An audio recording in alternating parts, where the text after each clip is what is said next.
Alright, this is problem number 28 for test review number 3, and it's solving a problem. So a kitchen table costs $400. The sales tax is $16. What is the sales tax rate, and what is the total price paid? So it's a two-part question. They're asking you for the sales tax rate, and they're asking you for the total price paid. The total price paid, here's one and then here's two-step problem, is kind of an easy one because you're really given the information. If you go to the store and you pay $400 and they tell you there's $16 tax, well, how much did you pay? You paid a total of $416. You simply added, to get this one, you simply added $400 plus the $16. And that would equal the $416. Now for this section, finding the actual rate of sales tax is a little trickier. This is where a percent comes in. Anytime you have the word rate, which we have, you mean percent.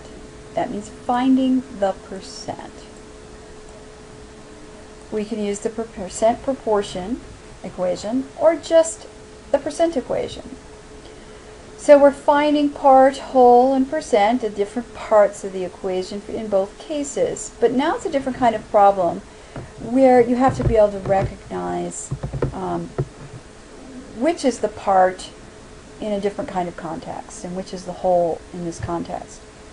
As we already talked about, rate of tax is the percent, and that is not given. So we'll start solving using the percent proportion equation. And so our rate of tax is X. So X is the rate of tax. The sales tax, find the part, is given. And there it is, $16. And that's the part because the sales tax is always a portion of the price. And you're not taking it's a portion of the total, however, it's a percentage of the original amount. So what's really happening here is you have to think of the sales tax as a part of the original amount. So sales tax is $16. And then the cost of the item is what is the whole, not the total, but the cost of the item. So that's $400. And now you would plug in these values into this equation to solve the proportion. So we have part is 16.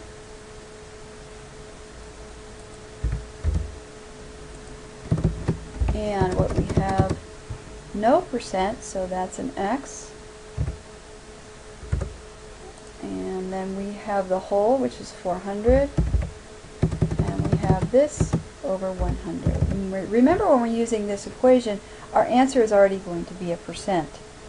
We don't have to change anything.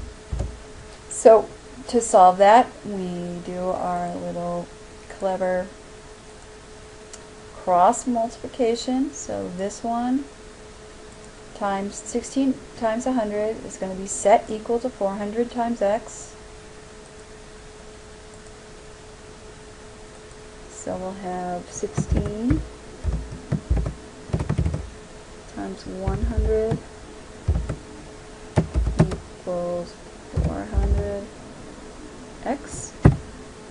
And we divide on both sides to isolate our x and solve for the x. So we're dividing, and we've done this a lot now. Divide by 400. By both sides, I mean both sides of the equal sign. And when you have divided 400 by 400, you get a 1, and that's 1 times x, then the whole, then x becomes equal to all this math. And as I've shown you with percent proportions, you can divide 100 by 100, knock off 2 zeros here, knock off 2 zeros there. So you're reducing before you're going on with the multiplication. And so then you would have 16 times 1 over 4, which is simply 16 over 4, which is 4.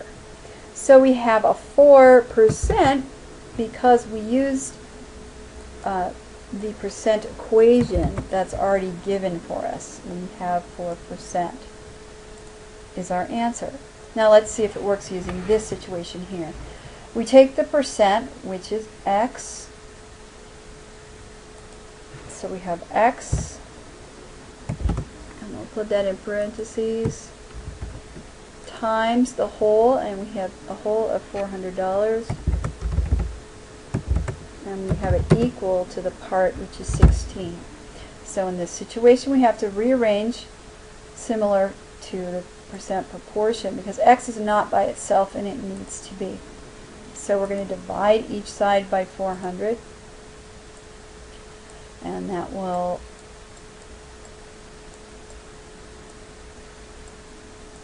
give us a an x by itself. And of course when you divide the 400 by 400 you have 1, that's 1 times x, and so then the x is equal to 1600 divided, or 16 divided by 400. So x equals, and let's do the math, 16 divided by 400 is 0.04, which is good. So x equals 0.04. And since we're solving for percent, this answer then has to change from the decimal to a percent sign. So now we're adding a percent sign, and what that does is you are effectively multiplying by 100 when you add a percent sign, so that you make your number bigger, so you move to the right 2 places, so it becomes 4%. And x will equal 4% using this equation or using this situation. Okay.